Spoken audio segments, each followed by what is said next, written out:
ನಮಸ್ಕಾರ ಸ್ನೇಹಿತರೆ, ನಾನು ನಿಮ್ಮ ಮಧುಗಿರಿ ಹುಡುಗ ಮಂಜು ಮಾತಾಡ್ತಾ ಇದ್ದೀನಿ. ನಮ್ಮ ಯೂಟ್ಯೂಬ್ ಚಾನಲ್ ಮಂಜು ಫಾರೆಕ್ಸ್ ಕನ್ನಡಿಗ ಚಾನಲ್ಗೆ ನಿಮ್ಮೆಲ್ಲರಿಗೂ ಹೃತ್ಪೂರ್ವಕ ಸ್ವಾಗತ. ಇಂದು ನಾವು ಮಧುಗಿರಿ ತಾಲೂಕಿನ ದೊಡ್ಡೇರಿ ಹೋಬಳಿಯ ಸುಂದರ ಗ್ರಾಮವಾದ ಬಡವನಹಳ್ಳಿಯಲ್ಲಿ 3/8/2026 ಮತ್ತು 4/8/2026 ವಿಜೃಂಭಣೆಯಿಂದ ನಡೆಯುತ್ತಿರುವ ಶ್ರೀ ಲಕ್ಷ್ಮೀ ರಂಗನಾಥ ಸ್ವಾಮಿ, ಶ್ರೀ ಆಂಜನೇಯ ಸ್ವಾಮಿ ಹಾಗೂ ಗ್ರಾಮ ದೇವತೆ ಶ್ರೀ ಮಾರಮ್ಮ ತಾಯಿಯ ಆರತಿ ಮಹೋತ್ಸವವನ್ನು ಹಮ್ಮಿಕೊಂಡಿರುತ್ತೇವೆ. ಎಲ್ಲರಿಗೂ ಆದರದ ಸುಸ್ವಾಗತ.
ನಮ್ಮ ಈ ವಿಡಿಯೋ ಇಷ್ಟವಾದರೆ ಲೈಕ್ ಮಾಡಿ, ಶೇರ್ ಮಾಡಿ, ಕಮೆಂಟ್ ಮಾಡಿ, ಮತ್ತೊಬ್ಬರಿಗೆ ಈ ವಿಡಿಯೋವನ್ನು ಫಾರ್ವರ್ಡ್ ಮಾಡಿ.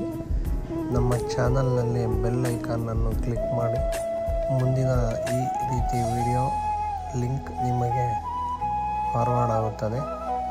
ದಯವಿಟ್ಟು ಫಾಲೋ ಮಾಡಿ, ಸಬ್ಸ್ಕ್ರೈಬ್ ಮಾಡಿ ಸ್ನೇಹಿತರೆ. ಇದೇ ರೀತಿ ಸಪೋರ್ಟ್ ಇರಲಿ. ಮಂಜು ಫಾರೆಕ್ಸ್ ಕನ್ನಡಿಗ ಯೂಟ್ಯೂಬ್ ಚಾನಲ್.